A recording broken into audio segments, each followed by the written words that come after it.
Rajinikanth sir நடிப்பில் லோகேஷ் கனகராஜ் இயக்கத்தில் கூலி திரைப்படம் உருவாகி வருகிறது. அனிருத் இசையமைக்க நாகார்ஜுனா, சௌபின் ஷாஹர், உபேந்திரா, ஸ்ருத்திஹாசன் என நட்சத்திர பட்டாளமே இதில் நடித்து வருகிறது. சன் பிக்சர்ஸ் நிறுவனம் பிரம்மாண்டமாக இந்த படத்தை தயாரித்து வருகிறது. வேட்டையன் படத்தில் நடித்துக் கொண்டிருந்த போதே லோகேஷ் கனகராஜ் இயக்கத்தில் கூலி படத்தில் நடிக்க கமிட் ஆன ரஜினி சார் அதனை சன் பிக்சர்ஸ் நிறுவனம் தயாரிக்கிறது. படத்தில் மிகப்பெரிய நட்சத்திர பட்டாளமே நடித்து வருகிறது.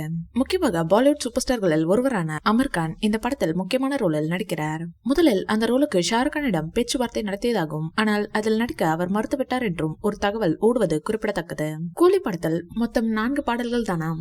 அதில் 2 பாடல்களை முடித்துவிட்டதாகவும் பொங்கலை முன்னிட்டு ஒரு பாடல் வெளியாக இருப்பதாகவும் அனிருத் சொல்லியிருக்கிறார். பொங்கலை எதிர்பார்த்து ரசிகர்கள் ஆவலோடு காத்திருக்கின்றனர். இதனையடுத்து புதுகவிதை படத்தில் ரஜினி சார் பண்ண பைக் ஸ்டன் காட்சியை லோகேஷ் கனகராஜ் கூலி படத்தில் பண்ண வைத்திருக்கிறாராம். அந்த காட்சியில் கையை விட்டுட்டு சிகரெட் பிடிப்பது மற்றும் நிறைய ஸ்டன் செய்வாராம் நம்ம ரஜினி சார். அந்த காட்சியை எடுக்கும் போது திடீரென விபத்துக்குள்ளாகி உள்ளது. உயிர் சேதம் எதுவும் இல்லையா. ரஜினி சார் காலில் மற்றும் சிறிய அடிபட்டிருக்காம். இதன் படப்பிடிப்பை இன்று நிறுத்திவிட்டாராம் லோகேஷ் அவர்கள். புதுகவிதை படம் வெளிவந்து 42 வருடம் ஆகிவிட்டது. லோகேஷ் மறக்காமல் அந்த சீனை கூலி படத்தில் எடுத்துள்ளார். தியேட்டரில் இந்த காட்சியை ரசிகர்கள் கொண்டாட போறார்கள். படத்தின் ஷூட்டிங் விறுவிறுப்பாக நடந்து வருகிறது. இதில் ரஜினிகாந்த் சார் தேவா என்ற கதாபாத்திரத்தை ஏற்ற இருக்கிறார். ஏற்கனவே அவர் தளபதி படத்தில் தேவா என்ற கேரக்டரை ஏற்ற இருந்தார். அந்த சென்டிமெண்டாலும் லோகேஷ் கனகராஜ் இயக்கம் என்பதாலும் இந்த படம் மெகா ஹிட் ஆகுமா என்ற கேள்வி ரசிகர்களிடம் எழுந்திருக்கிறது.